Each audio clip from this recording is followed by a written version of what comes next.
Paco Rabanne est mort. Si est ce que l'on apprend, ce vendredi 3 février, le grand couturier, parfumeur et homme d'affaires Paco Rabanne, de son vrai nom Francisco Rabanne Cuervo, est décédé à l'âge de 88 ans à Port-Salle, 29, où il résidait, selon Télégramme. Le grand couturier espagnol, qui a marqué l'univers de la mode pendant des années, adorait la Bretagne et si est là-bas qu'il est mort, dans cet endroit où il avait une maison en bord de mer, son havre de paix dans le Finistère. Il était le fils d'une première main de Balenciaga, et cet artiste d'origine basque, s'était réfugié dans le Finistère en février 1939, avec sa famille.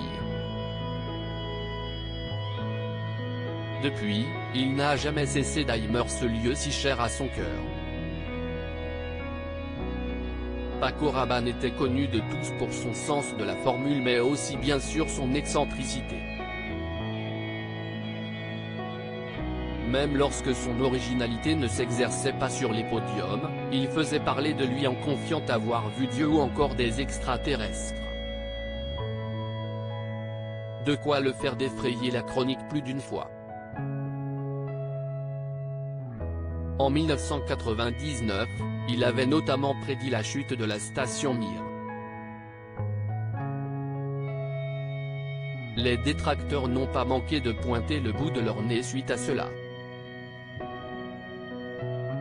Célèbre pour son style métallique et ultra féminin, révolutionnaire dans les années 60, il avait été élevé au rang d'officier dans l'ordre de la Légion d'honneur.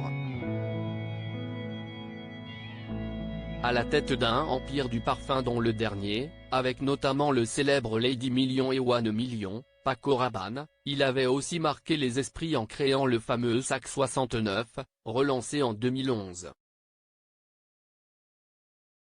De plus en plus discret depuis quelques années en Bretagne, celui qui nous a désormais quittés était assez populaire, au sein de sa commune.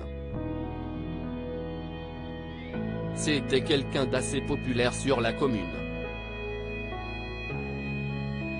Il avait la simplicité des hommes qui savent d'où ils viennent, réagit Marguerite Lamour, maire de Ploudalmézeau-Port-Salle, comme rapporté par nos confrères.